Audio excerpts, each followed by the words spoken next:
Salam sejahtera semuanya kepada para penonton tanya jawab yang berbahagia.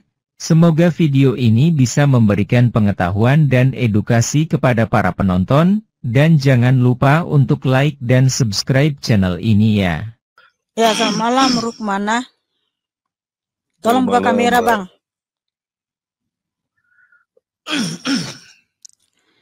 Tolong buka kamera, Bang. Ya udah nih. Di bawahnya itu diklik, Bang. Oh iya, udah ya, Mbak.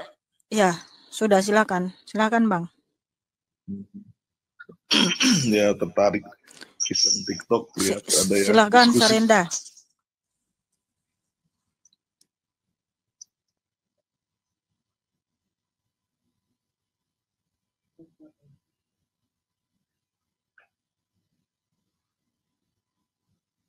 Oh, 2 orang. Ya.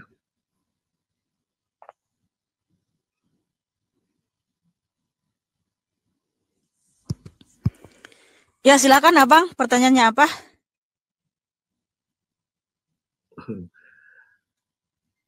Saya sebetulnya hanya mendengarkan diskusi aja ya, Mbak, karena memang konsep kita berbeda dan ini live, khawatir menyinggung teman-teman yang seagama dengan Mbak gitu ya.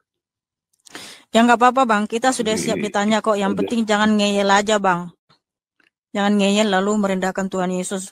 Itu wajar kami bertanya balik. Ketika bertanya udah dijelasin malah merendahkan Tuhan Yesus, ya wajar kita bertanya balik, Bang. Ya, karena dalam konsep kita Yesus atau Nabi Isa itu kita hormati. Sebagai salah satu nabi yang kita hormati, walaupun penghormatannya berbeda. Jadi kita juga menghormati Isa Al-Masih ya, atau Yesus yang kita hormati sebagai salah satu rasul yang diutus Allah Subhanahu wa taala. Dan di situ saya kira penghormatannya memiliki kesamaan ya. Walaupun dalam konteks ketika teman-teman dari Kristen menuhankan ya, kami tetap memposisikan sebagai nabi. Kemudian tadi saya dengar waktu ada si Mbak Sema dari Oke, Bang, sebelum lanjut bentar dulu, Bang. Halo Abang. Halo. Ya sebentar, sebelum lanjut ke topik yang lain, saya mau minta pertanggungjawaban ketika Abang menyatakan bahwa Tuhan Yesus Kristus itu adalah Nabi Isa alaihissalam. Tolong sebutkan persamaannya apa, Bang? Ya mungkin Anda bisa mengatakan berbeda, tetapi dalam beberapa mujizat yang dituliskan di dalam Injil dan Al-Quran itu mirip. Yesus misalnya menghidupkan burung yang mati, Yesus juga menghidupkan orang yang mati, kemudian mengobati orang yang sakit. Saya mohon maaf kurang banyak baca itu beberapa mujizat yang diberikan Allah Subhanahu wa taala kepada Yesus atau Nabi Isa itu. Tapi yang jelas Oke, Bang, di mujizat bentar. Di mujizat ya. Nah, tadi Abang bilang persamaannya bahwa sama-sama menghidupkan burung ya, menciptakan burung gitu ya. Ya, Bang ya. Nah, gini, Bang. Ketika Tuhan Yesus datang berkenosis, datang ke dunia, Bang, Tuhan Yesus tidak pernah menciptakan burung dari tanah liat. Karena apa? Sebelum Tuhan Yesus datang berkenosis, Dia sudah menciptakan langit dan bumi dan segala isinya, termasuk segala jenis burung-burung di udara. Untuk apa lagi Tuhan Yesus menciptakan burung? Apakah Tuhan Yesus mau anggar jago, tunjuk kemahakuasaan? Tidak, Bang. Tuhan Yesus tidak seperti itu. Sebab Alkitab menyatakan ketika Tuhan Yesus datang berkenosis, datang ke dunia, Bang, kalau Tuhan Yesus membuat mujizat, itu ada manfaatnya, Bang. Nah, kalau Tuhan Yesus menciptakan burung dari tanah liat, Bang, tujuannya apa? Manfaatnya apa bagi manusia? Atau bagi burung itu? Dia ciptakan, padahal sebelumnya itu dia sudah menciptakan segala jenis burung dengan sempurna loh. Lalu, Bang, yang kedua, Tuhan Yesus, Dia membangkitkan orang mati, berjalan di atas air, menciptakan mata yang baru bagi yang buta, dan menciptakan roti bagi menciptakan roti dan ikan untuk dimakan 5.000 orang laki-laki dan belum termasuk perempuan. Itu kuasa itu berasal dari dirinya sendiri, Bang, yang tertulis di Lukas 8 ayat 46. Ketika dia menyembuhkan perempuan yang sakit pendarahan 12 tahun, Tuhan menyatakan kuasa itu berasal dari dirinya sendiri, bukan atas izin dari manapun. Bentar dulu, jangan dipotong, Bang, ya. Makanya ketika Rasul Paulus, Rasul Petrus menyembuhkan orang sakit, membangkitkan orang mati, mereka membangkitkannya, menyembuhkannya dalam nama Tuhan Yesus, Bang. Dalam nama Tuhan Yesus Kristus. Karena nama Tuhan Yesus itulah yang berkuasa. Dialah Tuhan yang sejati, ya, Bang. Jadi bukan atas izin dari manapun. Lalu yang ketiga, Bang, bagi kami umat Kristen, kami tahu bahwa ada namanya buku dongeng Thomas. Karena di buku dongeng Thomas ada tertulis, Yesus waktu masih kecil, dia menciptakan burung 12 ekor dari tanah liat. Nah, ini buku Thomas ini penulisnya bukan rasulnya Tuhan Yesus, tetapi antikristus. Nah, pertanyaan saya, Bang, yang jelas ya, Yesus yang di buku Thomas itu bukan Tuhan Yesus yang sejati. Itu Yesus yang lain. Karena Tuhan Yesus tidak pernah menciptakan burung dari tanah liat ketika dia datang berkenosis ke dunia. Dia sudah menciptakan langit dan bumi dan segala isinya itu sebelum di zamannya Adam, ya, zamannya Adam. Nah, pertanyaan saya, Bang, kenapa buku Thomas cerita tentang Yesus di waktu kecil menciptakan burung di tanah liat, bahwa padahal buku Thomas itu adalah bukan Injil, itu adalah buku apokrifa atau Injil palsu. Kenapa itu ada tertulis di Quran, Abang? Silakan. Saya mohon maaf, itu buku Thomas belum pernah saya baca, Mbak. Tapi ada yang saya baca yang saya tanyakan kepada Mbak nih, Mbak. Ketika Yesus disalib, saya pernah baca, Yesus berkata dalam bahasa Ibrani, Eli, Eli, lama sabachthani. Tuhan, Tuhan, mengapa kau tinggalkan aku?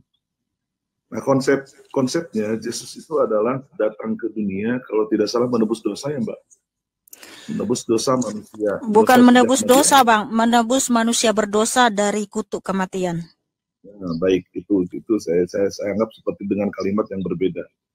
Nah, seharusnya ketika Yesus disalib, menurut saya, Yesus harusnya aku ridho, aku rela disalib untuk menebus dosa-dosa manusia. Bukan sebaliknya, Tuhan, Tuhan, mengapa kau tinggalkan aku? Eli, Eli, lama sabachthani. Itu yang pertama. Kesannya yang muncul adalah Yesus tidak ikhlas ketika disalib. Yang kedua, kenapa Yesus minta tolong kepada Tuhan kalau dia Tuhan sendiri? Sudah saja matikan saja orang yang menyalibnya, karena dia kan Tuhan. Karena dia adalah Tuhan kan 100% ya, Mbak. Ketika jadi manusia dia Tuhan 100% kan?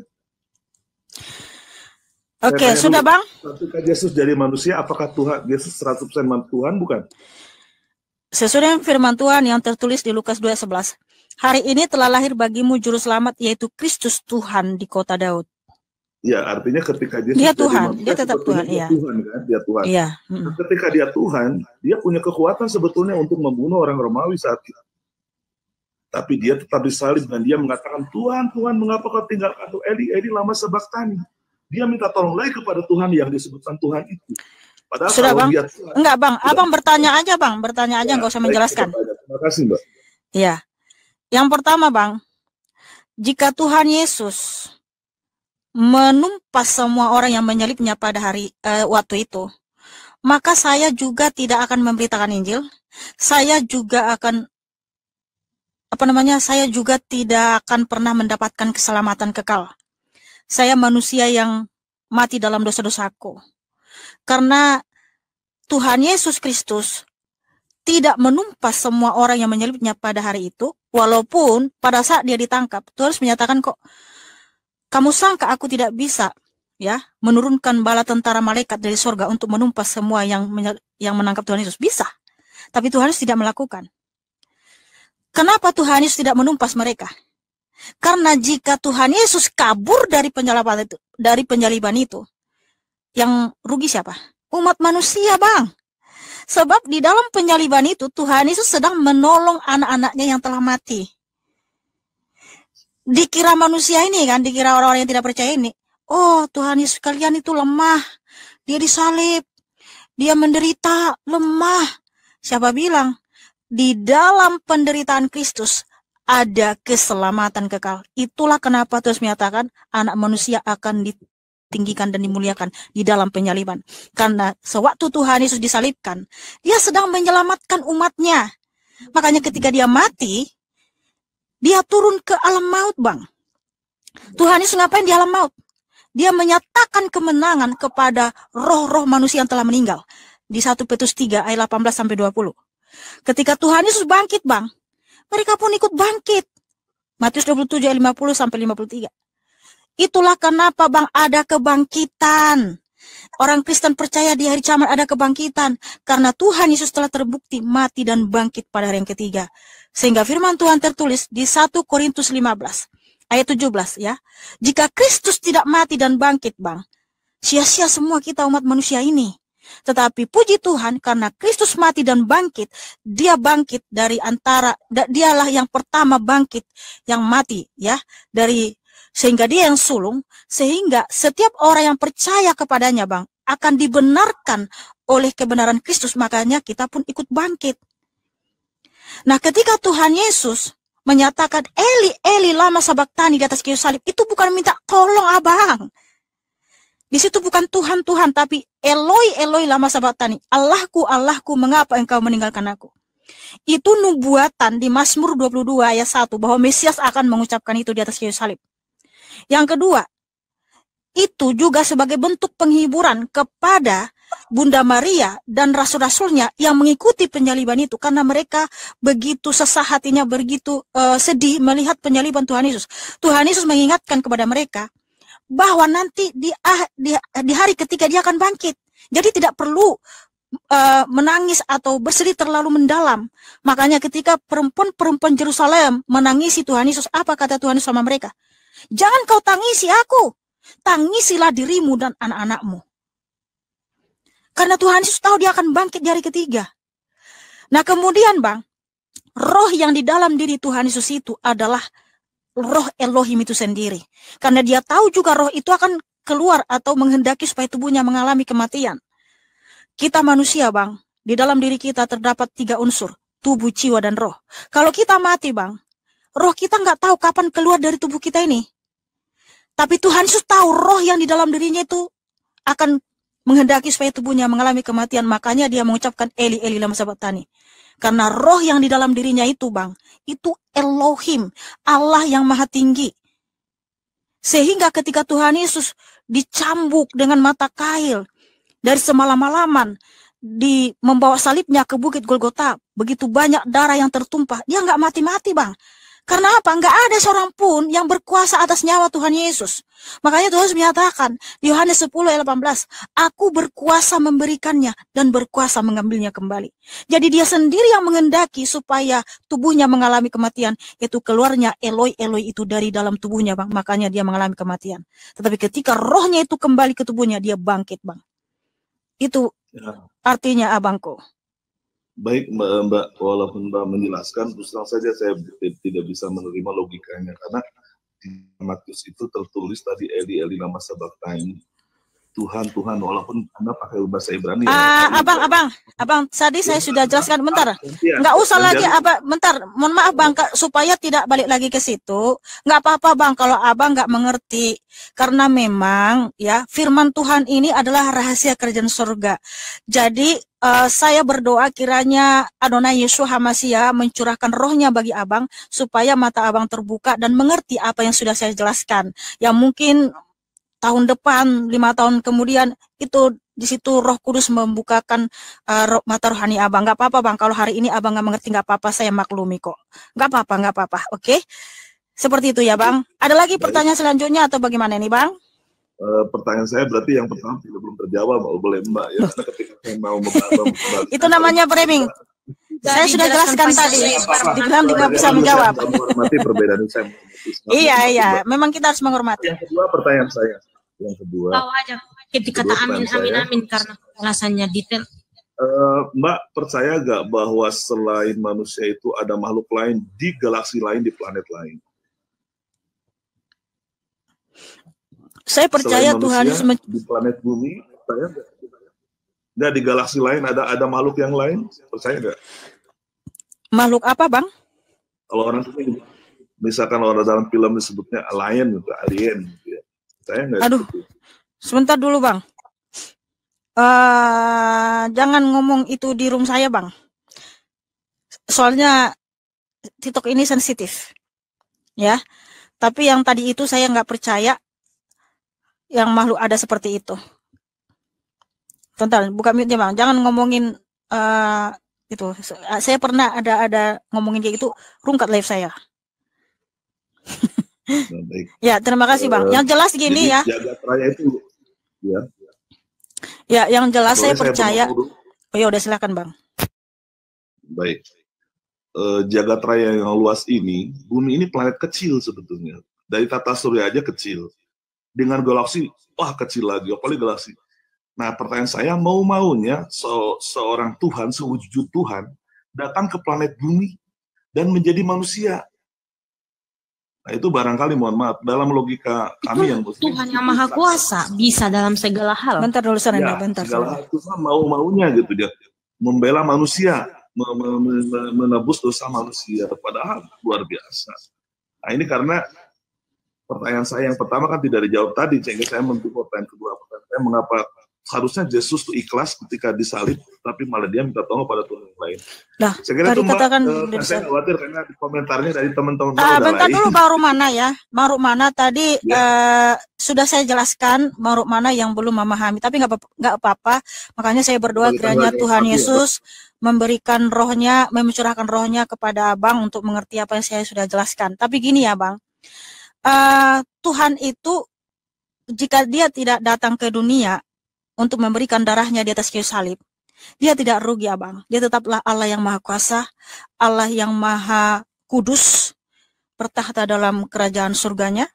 Tetapi jikalau dia tidak datang ke dunia, yang rugi siapa? Manusia. Manusia akan selamanya mati kekal di dalam dosa-dosanya, di debu kematian, dan ada di dalam Hades. Tetapi kenapa dia mau datang ke dunia? Sebab firman Tuhan tertulis di Yohanes 3 ayat 16, karena begitu besar kasih Allah akan dunia ini, sehingga ia mengaruniakan anaknya yang tunggal, supaya setiap orang yang percaya kepadanya tidak binasa, melainkan beroleh hidup yang kekal. Sebab manusia bisa bangkit dari debu kematian, itu harus melalui darah yang tertumpah. Makanya baca hukum Taurat, Bang, ya. Sebab di dalam hukum Taurat, segala sesuatu itu disucikan dengan darah. Nah, tanpa darah tidak ada pengampunan, Abang. Jadi karena Allah itu adalah cahaya terang yang tak terhampiri, dia adalah roh yang berkuasa, tidak punya darah. Makanya supaya dia punya darah, dia harus datang, Bang, menjadi manusia untuk memberikan pengampunan kepada kita. Makanya itulah saya bangga menjadi anak Tuhan Yesus, karena hanya Tuhan Yesuslah Allah yang terbukti memberikan pengampunan, bukan nanti-nanti. Sebab Tuhan Yesus 2000 tahun yang lalu sudah memberikan pengampunan di atas kayu salib. Dia mati dan bangkit pada hari yang ketiga, supaya setiap orang yang percaya kepadanya juga akan ikut bangkit untuk kehidupan yang kekal. Makanya iman Kristen itu bukan iman yang halu. Jadi kita percaya di hari kiamat ada kebangkitan, karena Tuhan Yesus telah terbukti mati dan bangkit pada yang ketiga, Bang. Iman yang halu itu apabila Tuhan Yesus tidak pernah mati dan bangkit, tapi kita percaya ada kebangkitan di hari kiamat, itu namanya halusinasi. Saya menghormati kepercayaan Mbak, dan saya menghormati karena kita toleran. Ya, saya ini hanya diskusi saja, berdiskusi, ya, bermain logika ya Mbak, bermain logika. Iya. Saya tidak ingin panjang karena teman-teman di bawah kelihatannya ada logika yang cerdas itu kita lebih percaya kepada Allah yang sudah terbukti memberikan pengampunan, bukan hanya sekedar nanti-nanti ya. Hanya Tuhan Yesus yang terbukti memberikan pengampunan, tidak ada selain itu. Terima kasih ya Bang, Tuhan Yesus mengasihimu dan memberkatimu. Ngomong tapi tidak membuktikan. Iya. Silakan ditutup. Iya, makasih ya Bang, makasih ya Bang. Iman Kristen itu iman yang sudah terbukti pengharapannya yang diberikan Tuhan Yesus di atas kayu salib ya. Jadi sangat masuk akal, masuk logika kita ya. Kita percaya nanti dari zaman ada kebangkitan, bangkit dari debu kematian. Kenapa? Kita sebagai makhluk yang berakal harus berpikir dong teman-teman ya. Karena Tuhan Yesus telah memberikan pengampunan. Dia mati dan bangkit pada hari yang ketiga. Supaya kita juga ikut bangkit saudaraku. Karena ketika kita mati, tubuh kita kan kembali menjadi debu tanah. Nah, Tuhan Yesus tidak akan pernah lupa buatan tangannya. Dia akan membangkitkan manusia-manusia yang telah mati itu. Tetapi siapa yang percaya selama hidupnya, dia dibangkitkan untuk hidup yang kekal. Bercahaya seperti bintang-bintang di langit. Daniel 12 ayat 2-3. Orang yang percaya selama hidupnya kepada Tuhan Yesus, taat dan setia, nanti di hari kiamat dia dibangkitkan bercahaya seperti bintang-bintang di langit. Tetapi orang yang tidak percaya, yang menyangkal penyaliban di atas kayu salib, dia dibangkitkan untuk apa? Untuk dihukum. Itulah kematian yang kedua nanti di hari kiamat. Tetapi firman Tuhan tertulis di 2 Petrus 3:9. Tuhan tidak lalai menepati janjinya, tetapi ia sabar terhadap kamu. Karena Tuhan Yesus tidak menghendaki satu orang pun binasa, melainkan supaya semua orang bertobat dan datang kepadanya. Karena apa? Di Kisah Para Rasul 4:12, tidak ada keselamatan di dalam siapapun juga, selain di dalam nama Tuhan Yesus Kristus. Haleluya.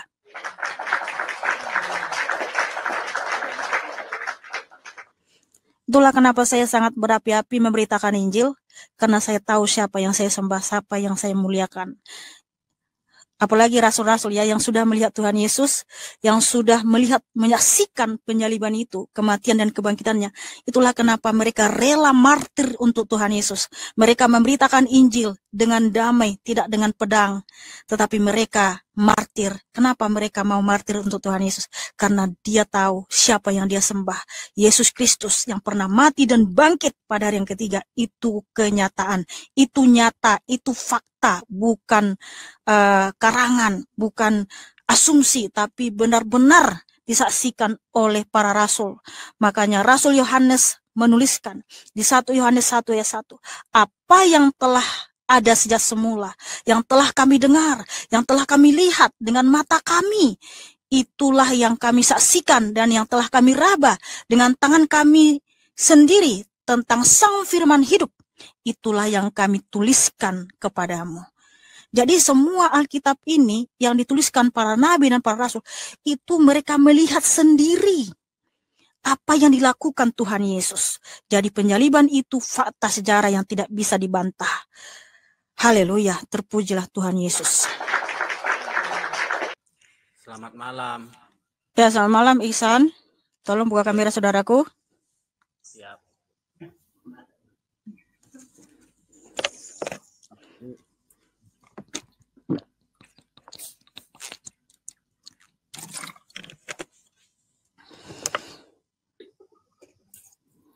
Saya mau bertanya nih Kak. Ya, silakan. Saya itu orang awam ya. Artinya itu hanya kepercayaan dan keyakinan.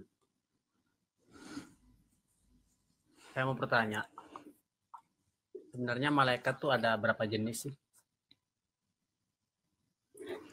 Berlaksa-laksa malaikat. Jadi banyak.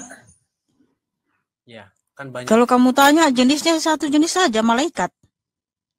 Iya, maksudnya kan banyak suku Kak, gitu kan. Hah? Ya, Malaikat banyak suku? Enggak, maksudnya kan ini kan banyak. Di sini kan banyak suku ini kan, berbeda-beda agama gitu loh. Saya tuh bingung gitu loh. Malaikatnya tuh bingung saya itu. Malaikat Tuhan itu berlaksa-laksa banyaknya, Bang. Kalau kamu tanya jumlahnya, nggak bisa, manusia nggak bisa menghitung karena nggak ada tertulis jumlahnya di dalam Alkitab. Tetapi yang jelas Alkitab menyatakan berlaksa-laksa. Iya. Berarti kalau Tuhan itu keyakinan nggak ya sebenarnya ya?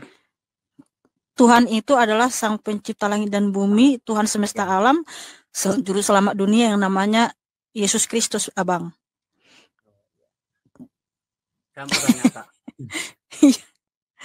Saya belum begini Kak. Selain nafas, bukti yang mutlak dari Tuhan itu apa? Rezeki lah istilahnya begitu. Selain nafas.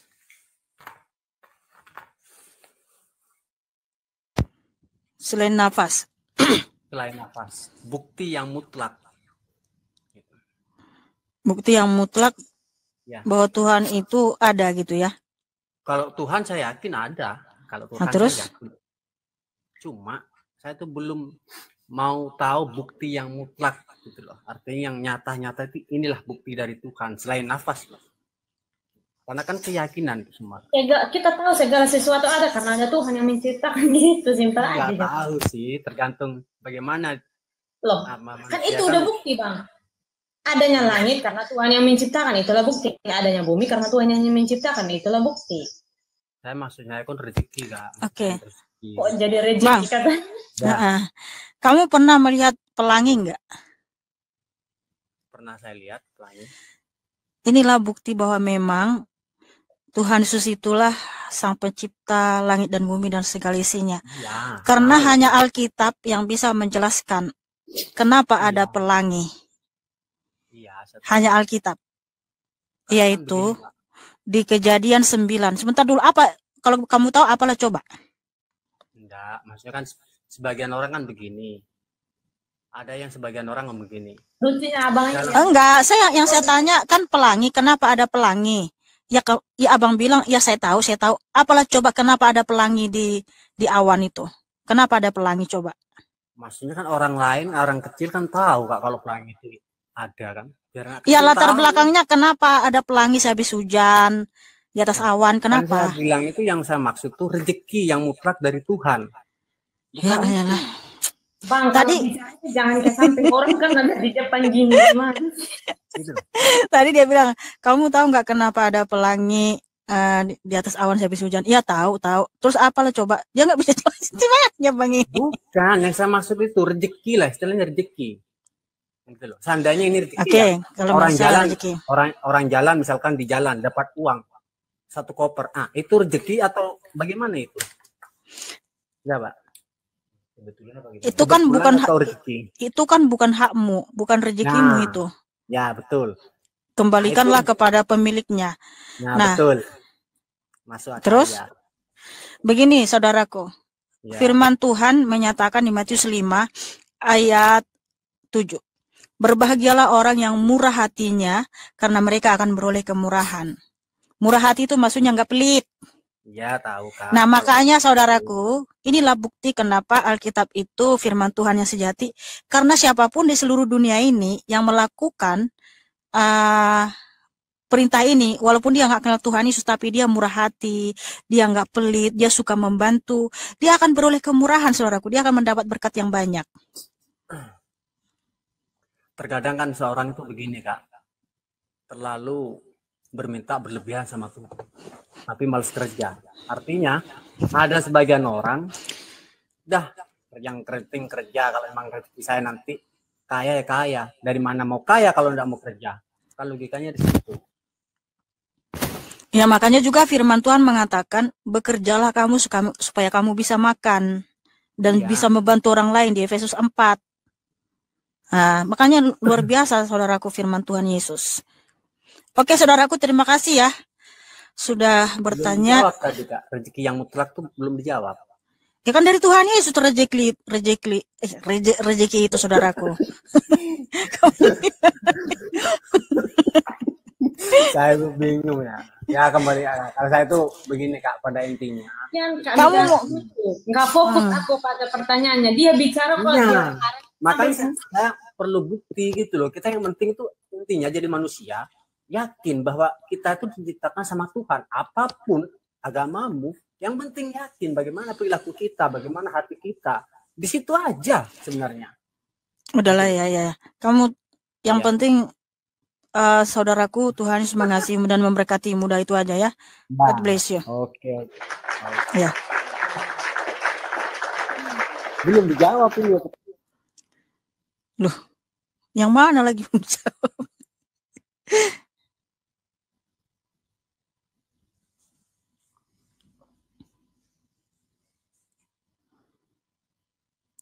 Selamat malam semuanya, terima kasih yang udah tetap layar ya.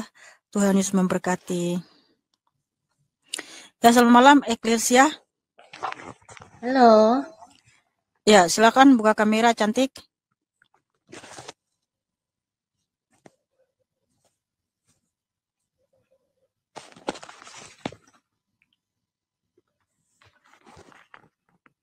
Halo, selamat malam. Ya, malam. Bisa open cam? Bisa, Kak. Ya, Excellency. Excellency. Ya. Silakan Hia. Ya, ada mau kutanya Kak di. Buka kamera. Belum nampak ya Kak? Belum. Di bawahnya kan ada tulisan simpan atau klik. Simpan atau save itu diklik. Mana simpannya? Aku nggak ada ya di sini. Belum nampak Kak, apanya simpannya. Oh ini nih, ya. Oke Kak, halo Kak, selamat malam. Ya, halo juga Kak.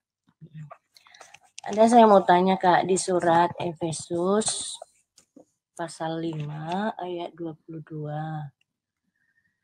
Di sini dikatakan kan Kak, hai istri, tunduklah kepada suamimu seperti kepada Tuhan, karena semua adalah kepala istri sama seperti Kristus adalah kepala jemaat.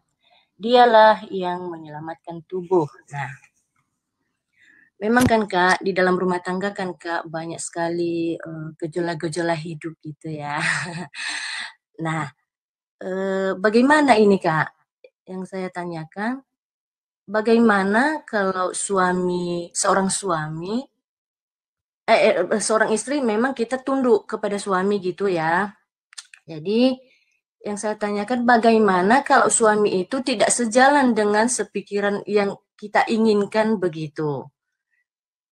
Padahal dikatakan di sini kan tunduklah kepada suami, kan gitu. Jadi kalau ajaran suami itu yang tidak sesuai dengan kehendak kita, bagaimana cara kita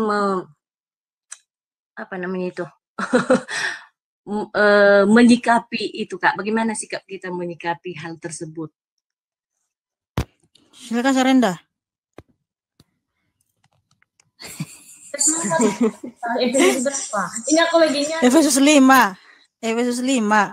Efesus 5 ayat 22. Oh, ayat 22. Hai istri, tunduklah kepada suamimu seperti kepada Oke, dan demikian juga istri-istri, tunduklah kepada suamimu sebagaimana harus di dalam Tuhan, kan gitu. Ada juga di dalam 1 Petrus 3 ayat 1. Nah, jadi ayat ini berbicara mengenai kasih Kristus atas yang adalah dasar hidup suami istri. Nah, bagaimana suami istri ini mencerminkan kasih atau karakter Kristus dalam hidupnya? Ya, di sini Tuhan Yesus menyuruh agar mencerminkan karakter Kristus menjadi suami istri, gitu. Nah, di sini berbicara sebagai karakter Kristus, seperti apa karakter Kristus, maka wajib sebagai suami dan istri harus melakukan, kan gitu. Nah, bukan hanya istri aja yang disuruh tunduk, tetapi di dalam Alkitab juga dijelaskan di dalam 1 Petrus 3 ayat 1 bahwa hai istri-istri, tunduklah kepada suamimu sebagaimana harusnya di dalam Tuhan, dan ada juga tuh ayat ya, di mana itu? Bahwa hai suami tunduk juga kepada istri. Jadi harus saling menghormati, saling tunduk, mencerminkan karakter Kristus gitu. Dan ayat 25-nya, hai suami, kasihilah istrimu sebagaimana Kristus telah mengasihi jemaat dan telah menyerahkan dirinya baginya gitu.